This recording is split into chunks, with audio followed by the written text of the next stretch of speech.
everybody. Welcome back to Shannon's Lumber Industry Update for episode 106. Today, I'm going to be introducing our featured species of the month, my favorite, American Black Walnut. And I've got a question about why walnut tends to be so thirsty when it comes to finishing. We're going to talk a little bit about kiln-dried and air-dried differences. Certainly touched on that before, but I'm going to dive in a little bit deeper. And we're going to visit the infamous sticker stain. So stay tuned. Should be a fun episode. But first, I do want to say thank you to everybody who's been sending in questions lately. My inbox is overflowing, and I greatly appreciate that. It's always nice to be able to have so many things to pick and choose from as I plan these shows. And I also want to say thanks to those of you who have sponsored the show. I had quite a few new patrons lately. If you are interested in sponsoring the show, of course, go to patreon.com/lumberupdate. And actually, this episode, I will be talking about the featured species of the month, which means those of you who are walnut tier supporters are going to be getting a fancy sticker in the mail about, well, ironically, this month it's about walnut, my favorite species. So as always, thank you folks for the support, and please keep the questions coming. Go to lumberupdate.com. There's a contact form there where you can submit questions there, or just go to send an email to lumberupdate@gmail.com, and you can get your questions to me that way. So keep those coming. Let's talk a little industry news before we get into the featured species. I feel like I should have the theme music to Jurassic Park playing in the background for this, because all of my industry stories have to do with gene editing. First and foremost, there are a couple scientists at North Carolina State University who are using CRISPR gene editing system to produce more sustainable trees. So I'm certainly not a geneticist, but this is particularly interesting. CRISPR, it's actually... it's not the drawer in your refrigerator. It is an acronym. I couldn't tell you what it stands for. I know palindrome is the P in there, but essentially they are palindrome-like genetic strings that things like bacteria use to fight off viruses. So bacteria is attacked by a virus, and that bacteria takes part of the virus's DNA and it incorporates it into its own DNA so that it remembers that virus and it helps it fight it off better in the future. I liken this to like cookies on your browser. You know, you go to Amazon, you look at a particular product, you go do some other stuff, and you go back to Amazon, and Amazon says, hey, you were interested in this product before, are you still interested? Or that thing where you go away to another page and you see ads for that, whatever it was you were looking at, all over other sites. So that's the best metaphor I can come up with. Again, I am so not a geneticist, but the idea is you can use this CRISPR technique in species like poplar in order to reduce or change the ratio of carbohydrate to lignin and produce a tree that is like a better pulp tree with less waste factor. If you've ever been to a paper mill, anywhere near a paper mill, that god-awful smell is essentially the lignin, the waste product in producing paper. If you can produce a tree through gene editing that is essentially purpose-built for paper, it's not using up good trees to make paper, and it's also producing less waste. This technique has more legs to it than just producing pulp, but really it could be used to create trees that could possibly grow faster. And here, the difference in this gene editing, because I'm hearing, again, all the people quoting Jurassic Park saying, look what happened there. And you create a super species that, takes over the world and rises up just like the AI is going to do. This could be used in small, like plantations specifically where this is grown just for paper, or this is just grown for studs. It's particularly interesting, which kind of leads me on to my next story on another, and now this is not CRISPR technology, but this is in reference to the American chestnut. I've certainly talked about foundations trying to revive the chestnut a couple times. Well, now there are some new studies coming out on genetic alterations where just one little kind of tweak in the genome can not necessarily allow the chestnut to be immune to the, I'm forgetting what it was now. Was it a fungus? That took out the chestnut. I want to say it was a fungus, and I'm never going to remember the name of that fungus. But rather than being outright immune to it, but build the ability to fight it. So similar to the CRISPR idea where you're like hijacking part of the DNA in order to better fight that virus, this is genetic alteration that allows the chestnut to fight off the virus, or excuse me, the fungus. It's kind of interesting because it's a different take than what some of the American Chestnut Foundation things have done in the past. And I'd be curious to see where this goes. And could there be cross pollination, pun intended, to be used for things like the walnut trees and thousand canker disease, or the fighting off the emerald ash borer with the ash, or possibly the Dutch elm blight and Dutch elm disease to bring back some of the elms. The chestnut was an amazing species, huge species. When you talk about global warming and carbon sequestration, those huge chestnut trees would go a long, long way. The elm tree, considering how fast it grows, would be another great candidate to combat global warming. And as we look at possibly losing our ash trees from the forest, well, very similar to ash from a woodworker's perspective is chestnut. Not as white as ash, but certainly in that kind of oaky, open-pored, ring-porous wood family, chestnut would be a great response to that. And this could be interesting to see. Again, I'm not a geneticist. I don't really speak from an informed point of view about what happens if you create these super species. So if there are folks out there that do know what they're talking about, I'd love to hear from you, because this is it's coming across my desk more and more as more people are doing studies about gene editing in trees to bring back some trees, but also to produce trees that will be more sustainable and frankly prevent us from going in and cutting like old growth forests. When we have specialty grown plantations for specific products, it can solve a lot of problems. At least on paper it does. So let's move on to the featured species of the month. I've tried to highlight a more common species and then highlight some lesser known species and then bring back some common species. And I want the featured species of the month just to be about stuff that you never heard of. More importantly, stuff that you will have trouble getting. I talked about Paulownia in the past. That certainly is not as common as something like cherry, the first species I highlighted, but it is gettable most places of North America and certainly places abroad. Beech is hardly an unusual species, but I did talk specifically about European beech. So that's kind of the idea. I will be trying to switch off more obscure species with more common species. And this month, walnut. Pretty common, but also a lot to talk about. Black walnut, specifically Juglans nigra, is the species I'm talking about here. This is my absolute favorite species to work. From a hand tool woodworker perspective, it works beautifully. Of course, that lovely chocolate brown color, everybody loves it. It's super, super luxurious when it comes to building furniture out of walnut. It immediately says this is high quality. And it's just such a joy to work with, both hand tools and power tools.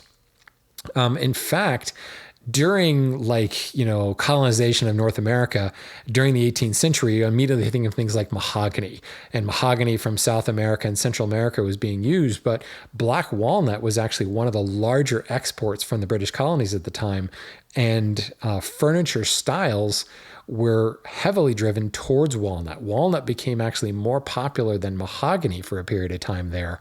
And I talked about this on a Thanksgiving episode about how the Pilgrims on the Mayflower were lumbermen. They were hired by lumber companies to come out and do prospecting. And walnut was one of the things that they started bringing back in droves, because mahogany at that point, they'd been bringing mahogany back since the age of Columbus. For 100 years, walnut was the next big thing. And it became the most popular species in Europe for quite some time.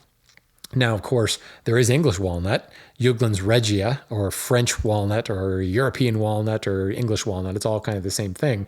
Similar to American black walnut, English walnut's going to be a little bit harder, a little bit denser, somewhat darker than American black walnut.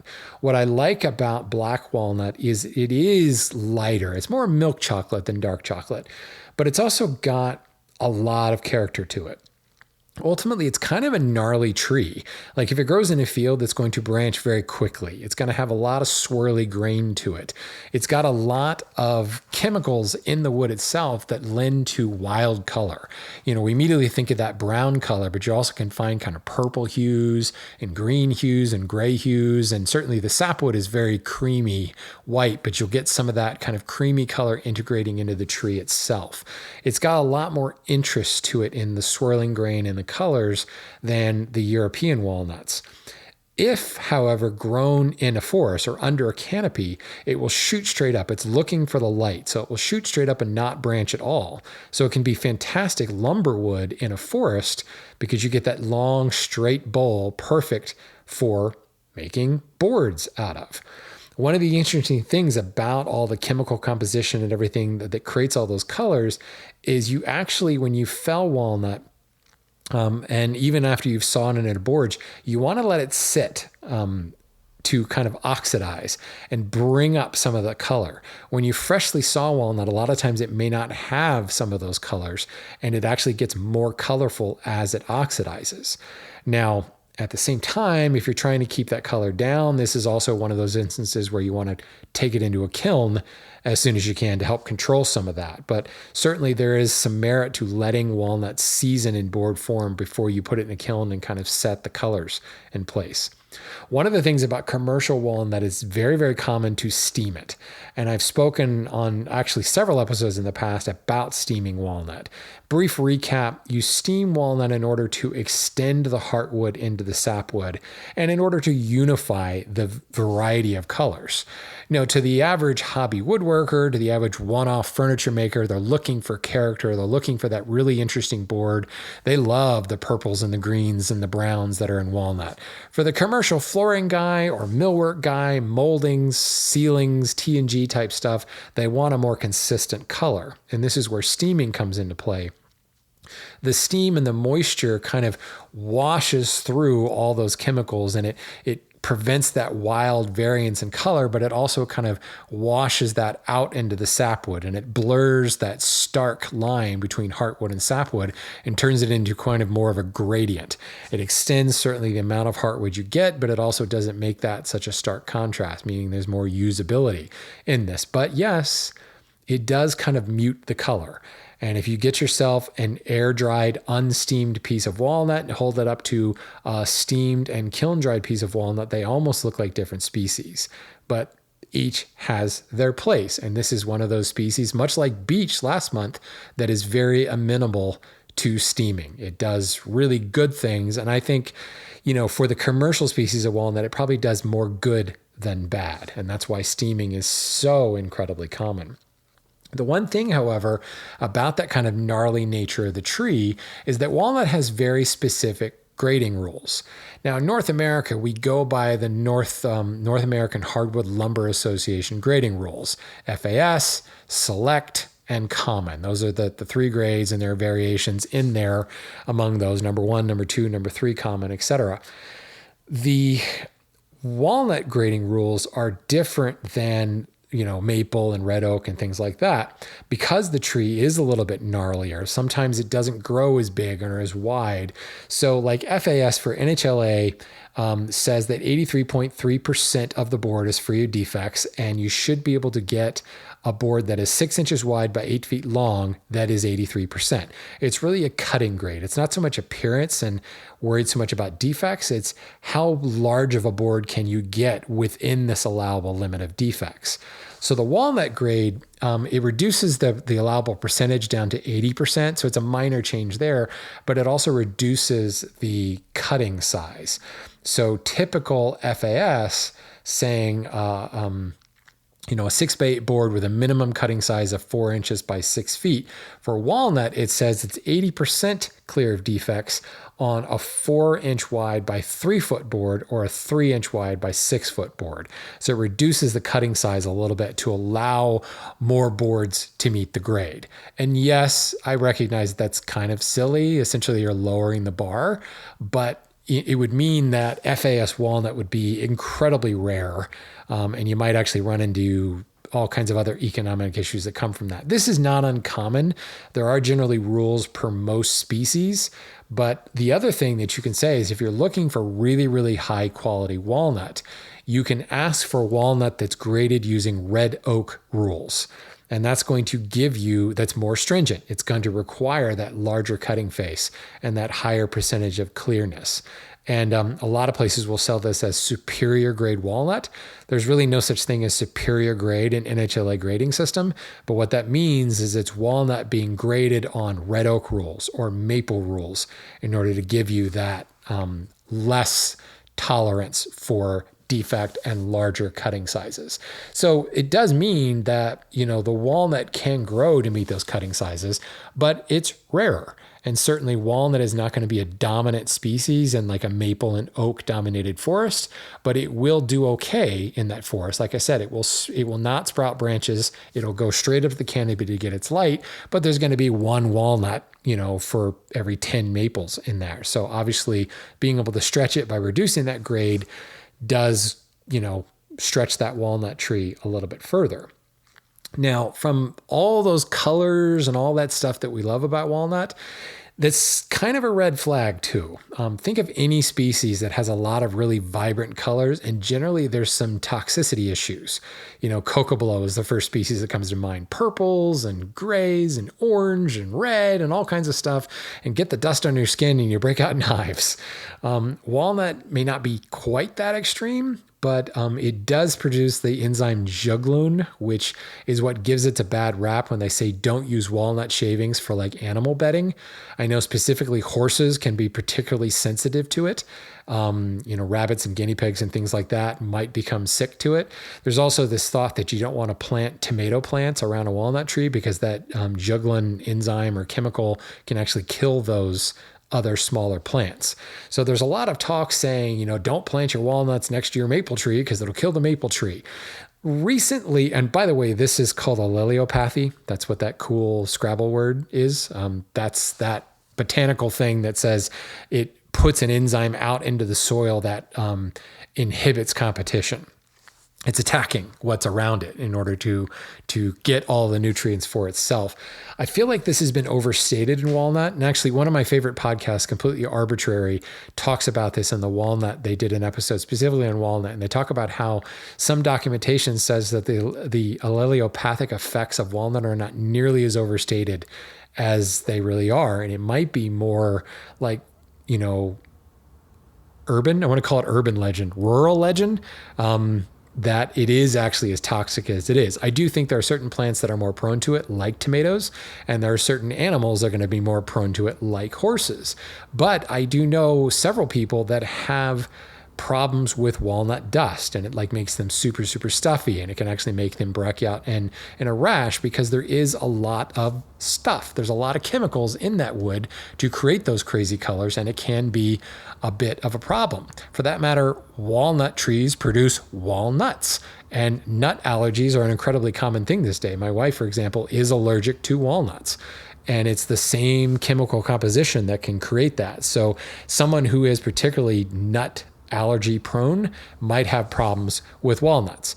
Now, as with most things, you want to stay away from the dust, and you want to make sure you're putting a finish over the wood that's going to cure and protect it against that. Walnut is certainly not the most toxic of species. There's a lot out there, but it is something to be aware of. It can be a bit of a sensitizer to humans when it comes to dealing with the dust. And the biggest thing I tell people, if you're using your wood shavings for bedding for pets, maybe not your walnut shavings.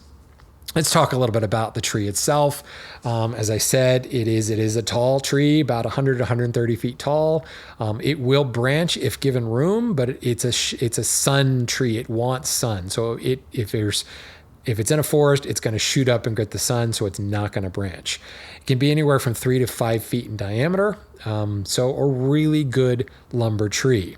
It's native to the eastern United States, although these days you will find it in Oregon, and you will find American black walnut all across Europe as well. Certainly since it was so popular, people started cultivating it over there too. So you've got Juglans nigra competing with Juglans regia. There's also a bunch of other kind of variants to the black walnut all across North America. Clara walnut, or Juglans californica. There's another binomial name for that as well that I'm forgetting, like Hindisi or something like that. It's the same tree species, Juglans californica and Juglans hindisi or Claro walnut. Similar, but I think a little bit wilder in color, a little bit gnarlier and branchy because it grows in coastal areas. But you're also going to find all kinds of different variations on the black walnut across North America. And there's going to be subtle differences in density and hardness just based on how it grows. Some of the walnuts will grow in wetter climates and they're going to grow denser, so they're going to be slightly darker and harder on the Janka scale. Walnut is mostly a riparian tree, meaning it's growing in areas kind of as that barrier between the wetlands and the highlands. Not quite lowlands, kind of in the middle region, if you will. So trees that, walnut variants that grow in wetter areas are going to be different. Walnut trees that grow in higher mountain, more drier areas are going to be less dense, maybe lighter in color. Let's talk hardness. This number is a little varied depending upon sources you check. I've often quoted walnut as 950 foot-pounds on the Janka scale. You'll see 1,000, you'll see 1,010 thrown around. I think, again, Janka numbers tend to be averaged. And I think that you're going to find a lot of variance based on the natural geographic range is essentially east of the Mississippi. That's a pretty wide range. And depending on where it grows, you're going to find a lot of difference there. But really, whether it's 1,000, 1,010 or 950 or whatever, it's the kind of semi-ring porous structure that I think makes it work really well. It is a pretty predictable tree as far as like hand planing and cutting it. It's got medium-sized pores in the early growth, and then as you move into the late growth, they move into smaller pores, but they're definitely grouped in that kind of semi-ring porous with like a gradient into diffuse. And I think that consistency, because of the way they're spaced through the non-pored part of the wood, does mean that it works just really well. So 1,000, 1,010, 950, it's all in that range. It is a semi-ring porous wood. MOR is 14,600, MOE 1.6 million. So to compare that, I often use hickory as the gold standard. When it comes to a really, really stiff and strong bending strength wood, hickory is kind of at the top of it. So hickory is 20,000 versus walnut's 14.6 thousand on its bending strength. The stiffness of hickory is 2.1 million versus 1.6, 1.7 million for walnut. So it kind of gives you an idea. It's about 2/3 as stiff and as strong on the bending side as hickory. Good comparison there. Density / weight, 44 pounds per cubic foot. Movement, the TR ratio is 1.4, so 7.8 tangential, 5.5 radial. Pretty stable. It's no Ipe at a 1 TR ratio, but it's certainly a lot better than European beech that we looked at last month. That was like 2.1 TR ratio there. One of the things about like gluing and finishing it tends to be quite thirsty. If you're using steamed walnut, it will be quite thirsty. Air dried, it's not going to suck up the glue and the finish quite so much. But since most of what we're using these days is kiln dried and steamed, you will find that it will take a lot of finish when you're finishing it. Certainly, it is the gold standard when it comes to cabinetry and furniture making. That's primarily what it's used for. Even when I'm seeing it being used in like the boat building industry, it's being used for interior cabinetry and interiors in the boat itself. It is a cabinet making wood.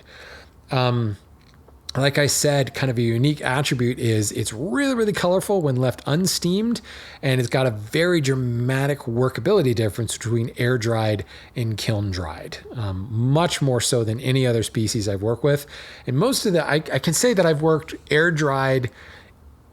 Most of the domestic species I've worked air dried and kiln dried. In walnut, it's a dramatic night and day difference in the workability. It's also a night and day difference in the actual appearance and the color of it. Now, as far as cost, this is probably one of the most, if not the most expensive domestic North American species that's out there. The price will rival many of the exotics. It'll be more than most of the more common exotics. Like African mahogany, way cheaper than black walnut now. You'll find black walnut can sometimes be 3 times more expensive than African mahogany now, anyway. Some of the more common African species like Sapele and Udele, you will find will come in under than walnut. Certainly walnut's going to be substantially more than maple and way more than poplar. It is a luxury wood in every sense of the word. What can I say about my personal impressions of this wood? I love it. It's my favorite species. I've worked black walnut. I've worked English walnut. I've worked Nogal or Peruvian walnut. I've worked Clara walnut. I've even worked its cousin butternut or white walnut. Walnut just finishes beautifully. It doesn't really require pore filling. I suppose if you want that super, super, super like high gloss mirror French polish, you might need to do some pore filling, but you probably could do that by like wet sanding the finish. It doesn't require much to fill the pores.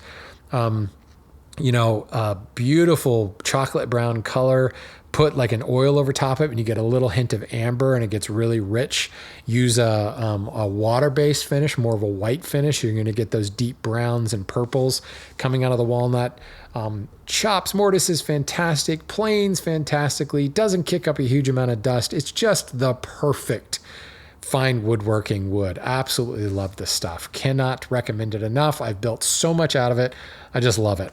But yeah, it's expensive. So if you're looking for some alternatives, well, here's some other expensive alternatives. Clara walnut's probably going to be more expensive. English walnut, it's gettable. There's certainly North American yards that are carrying it. Of course, if you're in Europe, you're going to get Juglans regia or English walnut pretty easily.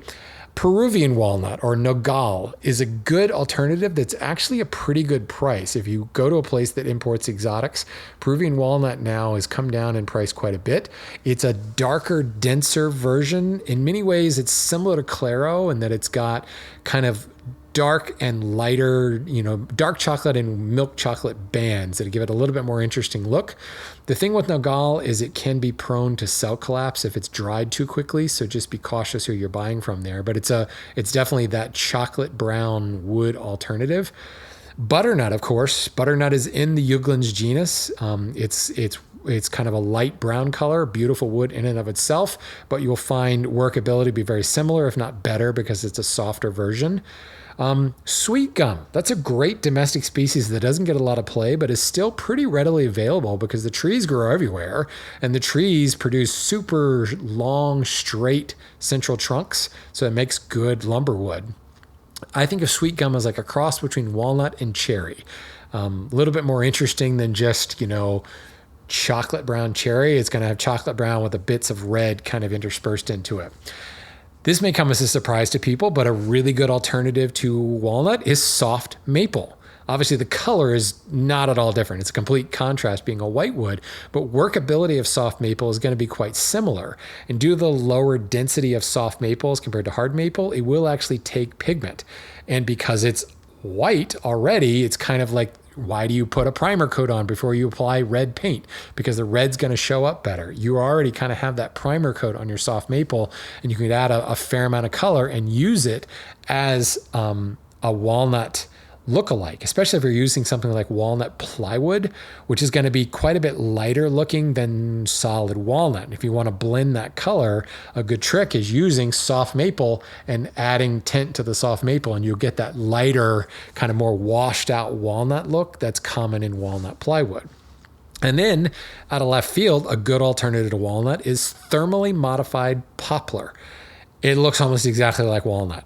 It's crazy stuff, and it's thermally modified, so it's going to be dimensionally stable as well.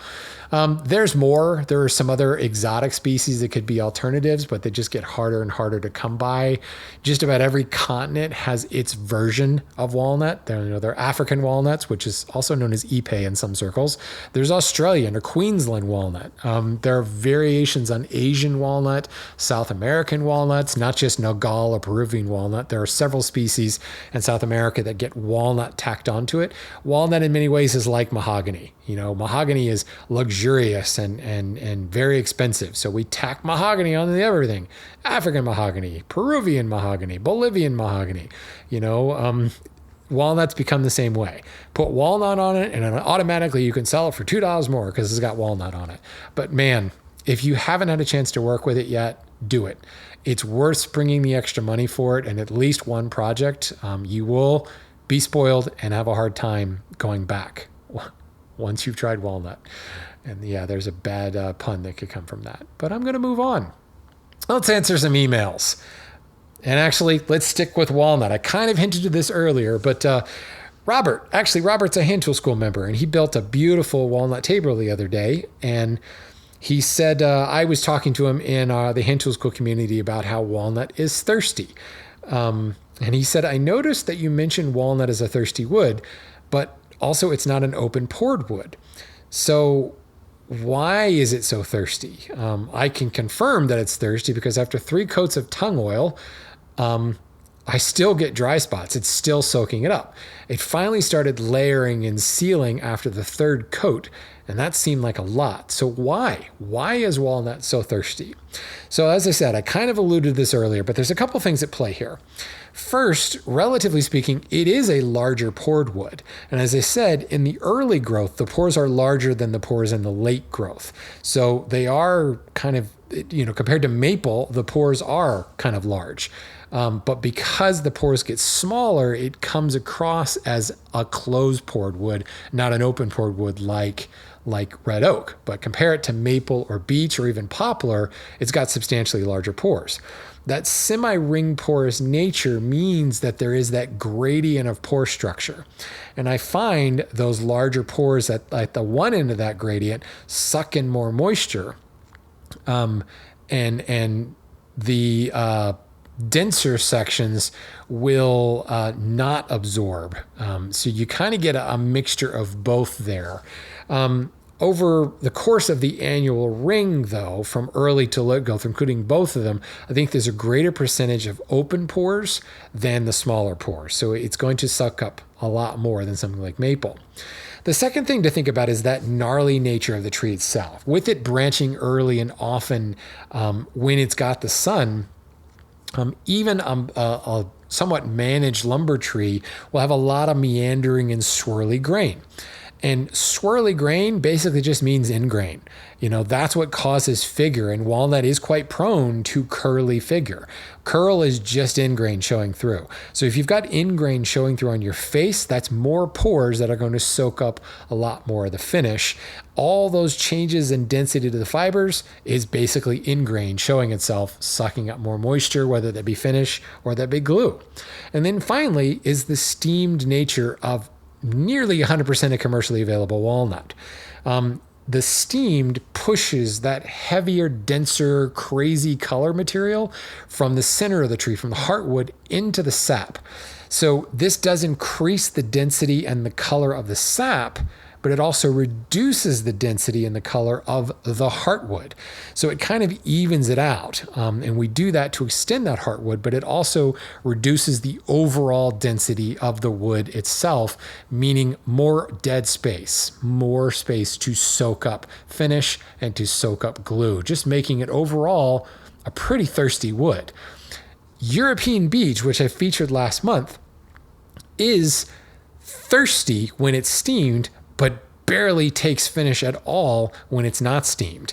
And and beech is a very closed pored, very it doesn't take color very well because it's kind of like maple in that. But you steam it, and now it takes color a little bit better, and it takes glue better, and it soaks up a lot more finish.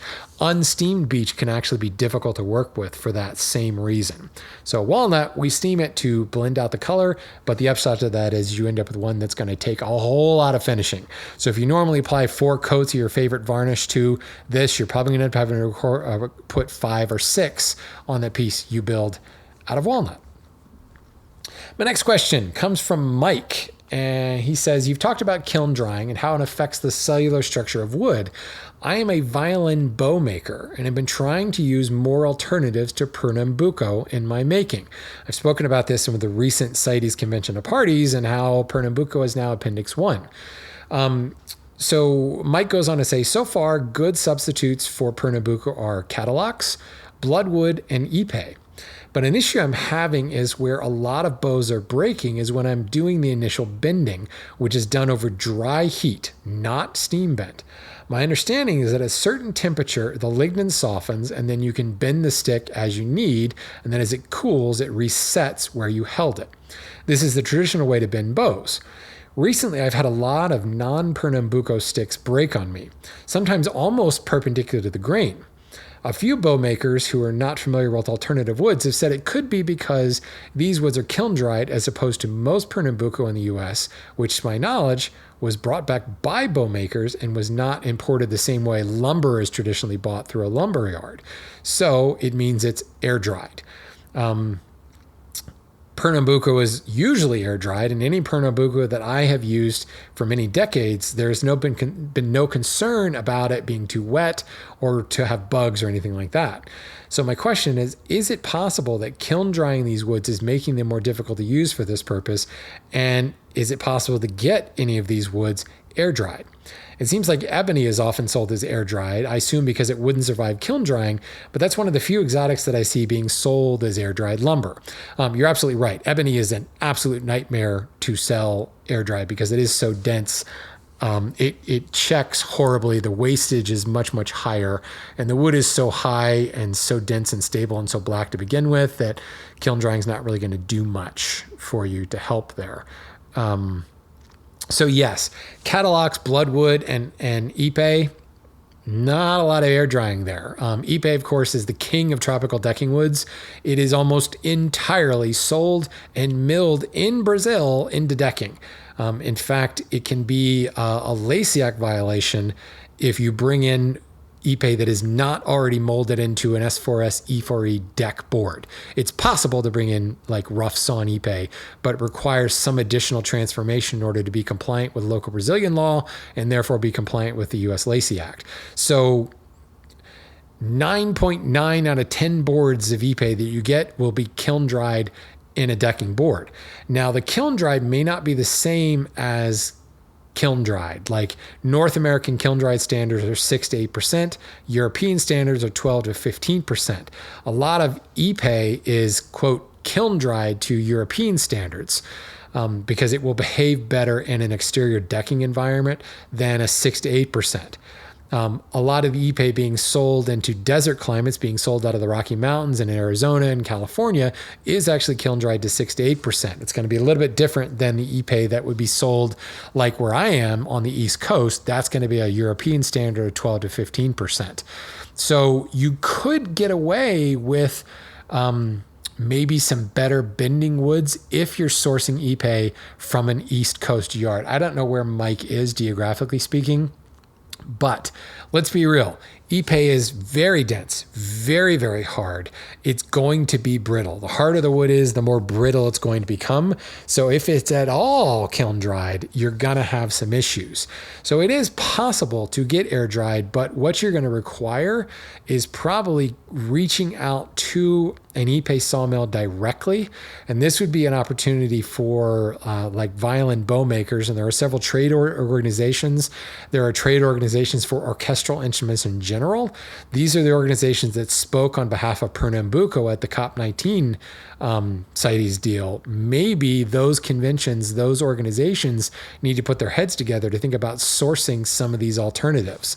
Because what I'm talking about with Ipe, I can speak with Ipe with great authority because we sell a lot of Ipe. Like we have a whole shed full of Ipe.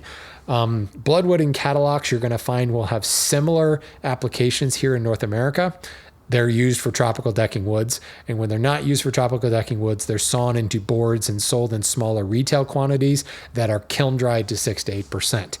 They don't really have a niche usage like Pernambuco does.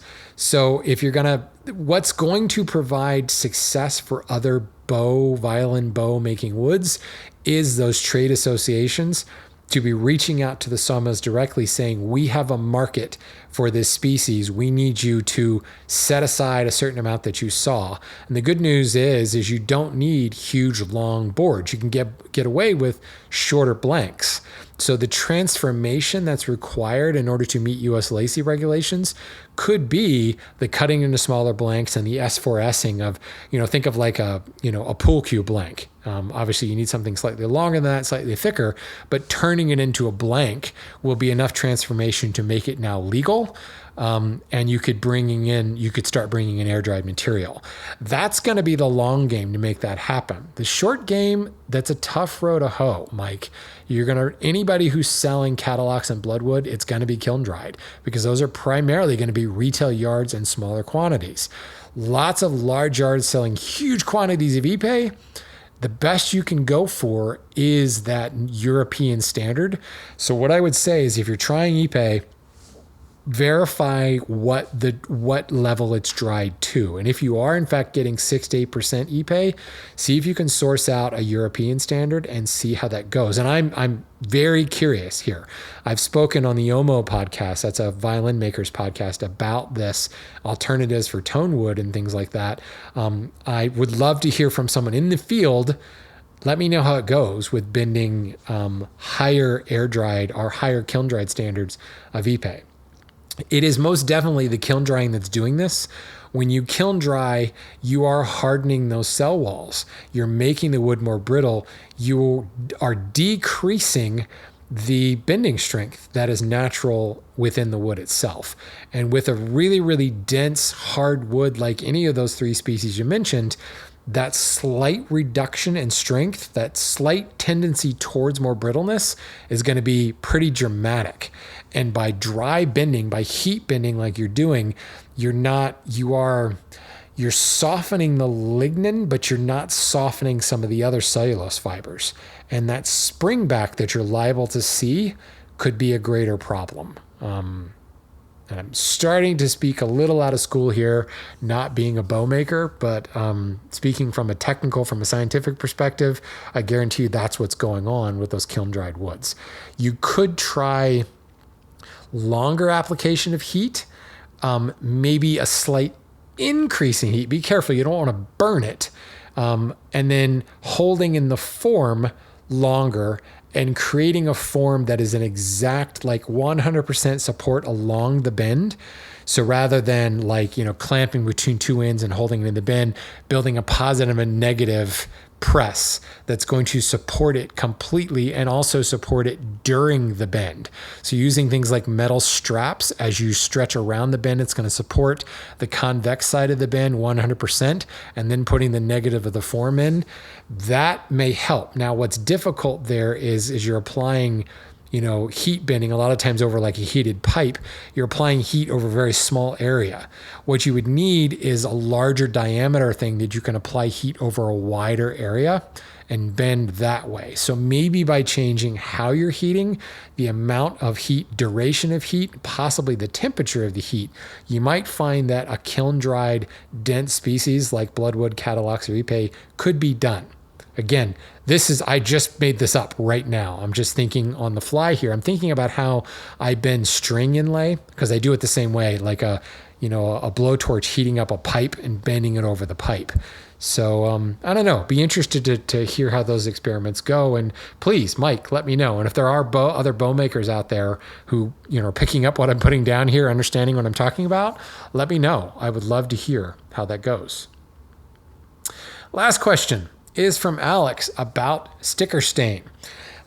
He is running into some instances on several of the slabs that he's sawn. He never quite knew what the shadow was, and he finally determined that it has a name. It's called sticker stain.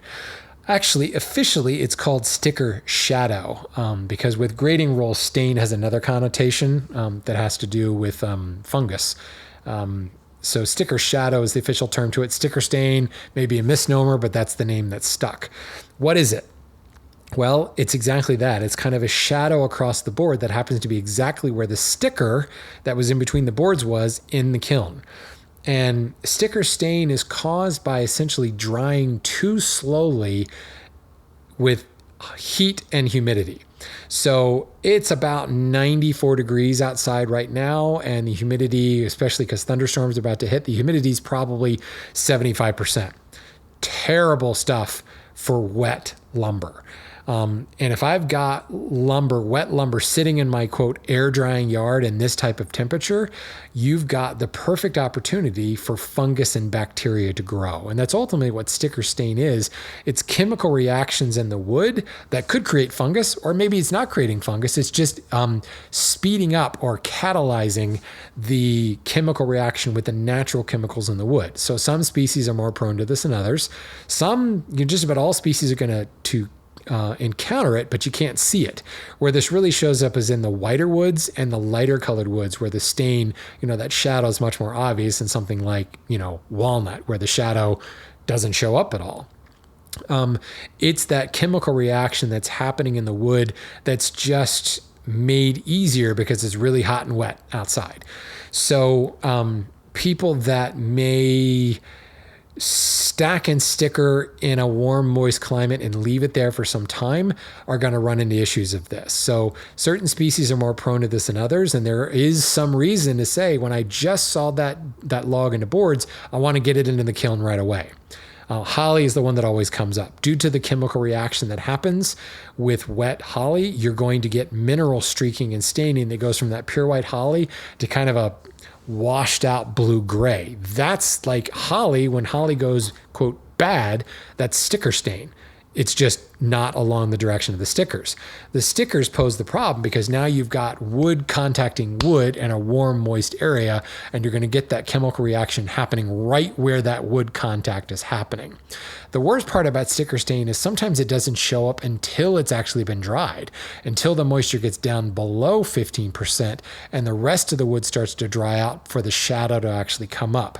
This does happen on quite a few woods. It's generally an indication that someone doesn't quite know what they're doing with their kiln, or that sounds very accusatory. Maybe they aren't familiar with drying whitewoods, or maybe they live in a particularly warm, moist climate and they need to possibly let their lumber gravity dry and pull more of that moisture out, or they need to increase the amount of ventilation because it's super hot and humid outside and you've got to turn up the fan in order to get some cooler air, some drier air blowing over that to prevent sticker stain. There's also some instances where, say, when it's super hot and wet, maybe don't saw that log into boards right now if it's particularly prone to sticker stain, or it's a white wood that's going to show the stain. You might want to wait on sawing that maple log until things dry out a little bit. Maybe you saw that in the fall. As far as getting rid of it, I can't really help you here. Again, it will vary from species to species, but it's generally pretty deep. It's not something that you can just like take a quick, pass through the planer and it'll be gone. It sometimes can take 2 to 3 passes or a really heavy cut in the planer, and you can sizably reduce the thickness of your board just to get rid of that sticker stain. It will, and you think you've got rid of it, and then you apply finish, and that sticker stain comes back as the oil or whatever the finish soaks deeper in.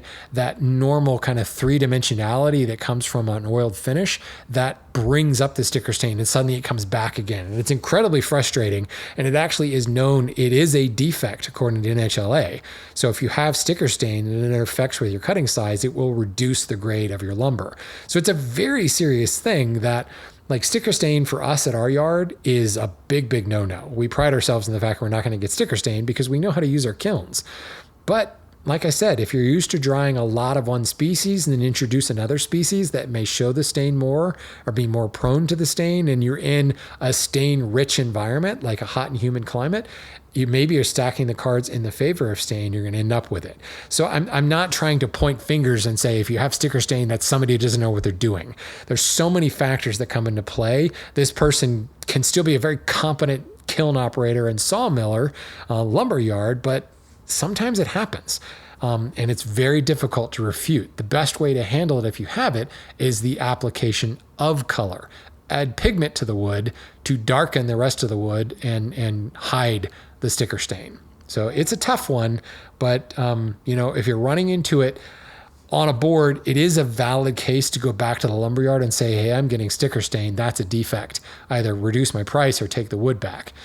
Or if you continue to see it from the same yard, that's an opportunity to say, maybe I shop somewhere else because they're not paying attention. Or if they're not doing the drying, you need to tell that lumberyard, hey, whomever you're buying from has a lot of sticker stain. Stop buying from them. Use a better supplier.